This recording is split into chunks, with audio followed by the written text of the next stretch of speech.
ये खबर KR मंगलम university द्वारा प्रस्तुत की गई है। कांग्रेस को इमरजेंसी के लिए देश कभी माफ़ नहीं करता और आज भी कांग्रेस पे सवाल पूछे जा रहे हैं। लेकिन जो आघोषित इमरजेंसी देश में चल रही है, जिस तरह से एजेंसियों का दुरुपयोग हो रहा है, विपक्ष के नेताओं को जेल भेजा जा रहा है, चुने हुए मुख्यमंत्री जेल जा रहे हैं, किस तरह से सांसदों की खरीद फरोख्त हो रही, किस तरह से दलों को तोड़ा जा रहा है, किस तरह से भाजपा के खिलाफ, सरकार के खिलाफ आवाज़ उठाने वाले अधिकारी हों, पत्रकार हो, जनता हो, समाज सेवी हो, उन पर एजेंसियों का दुरुपयोग हो रहा है, कानून का दुरुपयोग हो रहा है, लोगों को जेल में रखा जा रहा है, उनको जमानत नहीं मिल रही है, कठोर कानून बनाए जा रहे हैं जिसमें जमानत का प्रावधान नहीं है।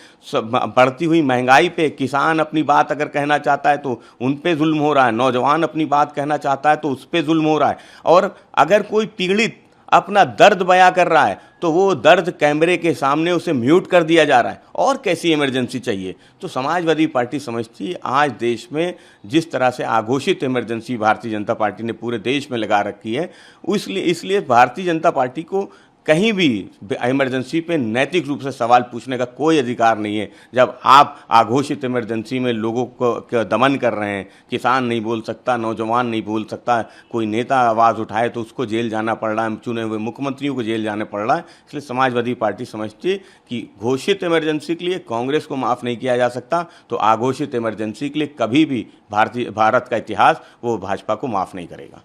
सर, कांग्रेस ने मुख्यमंत्री मोहन यादव के परिवार ने 2 वर्षों में 130 करोड़ की भूमि खरीदने का आरोप लगाया है और इसमें निष्पक्ष जांच की मांग की है। इसको किस तरीके से देखते हैं? देखिए, समाजवादी पार्टी को कांग्रेस के आरोपों पे कोई टिप्पणी नहीं करनी है, वो उनका लोकतांत्रिक अधिकार है सवाल पूछने का। लेकिन जिस तरह से भारतीय जनता पार्टी खुद ही एक पिछड़े मुख्यमंत्री को, जो मध्य प्रदेश के मुख्यमंत्री, उनको हटाने का प्रयास कर रही है, उन पे आरोप लगाए जा रहे हैं, और उन आरोपों को लगाने के पीछे कांग्रेस नहीं है, भारतीय जनता पार्टी की खुद की राजनीति, भारतीय जनता पार्टी के वो लोग हैं, वो संगठन हैं जो नहीं चाहता है कि एक पिछड़ा मुख्यमंत्री वो बने रहें।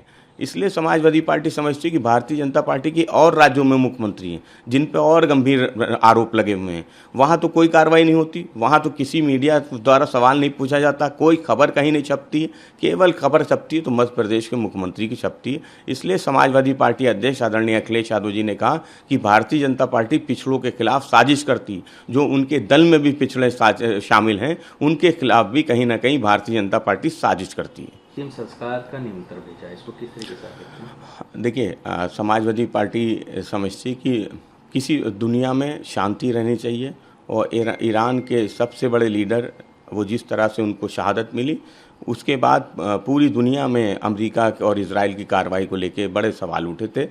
आदरणीय प्रधानमंत्री जी, भारत सरकार, उनको जाना ना जाने का निर्णय वो सरकार को लेना है, लेकिन समाजवादी पार्टी समझती है कि जिस तरह से ईरान भारत का पुराना दोस्त रहा है, हमारे रिश्ते ईरान से बेहतर रहे हैं, तो देश की सरकार जो भी निर्णय लेगी उचित लेगी। उन्होंने हमले के लिए 1 सप्ताह पहले पर्यटकों को निशाना बनाने की योजना बनाई थी और ट्रैकिंग ऐप के माध्यम से लोकेशन की जानकारी जुटाई थी। इसको देखिए, एजेंसियां अपना काम कर रही हैं। समाजवादी पार्टी समझती कि ऐसी घटनाओं की पुनरावृत्ति ना हो, जहां कहीं भी कोई कमी थी उन कमियों को दूर किया जाए, सुरक्षा के इंतज़ाम जम्मू कश्मीर में पूरे क्षेत्र में बढ़ाया जाए, पर्यटक जम्मू कश्मीर आए और सुरक्षित रहें, ये जिम्मेदारी सरकार की है, जिस जिम्मेदारी को सरकार ने निभाया नहीं था।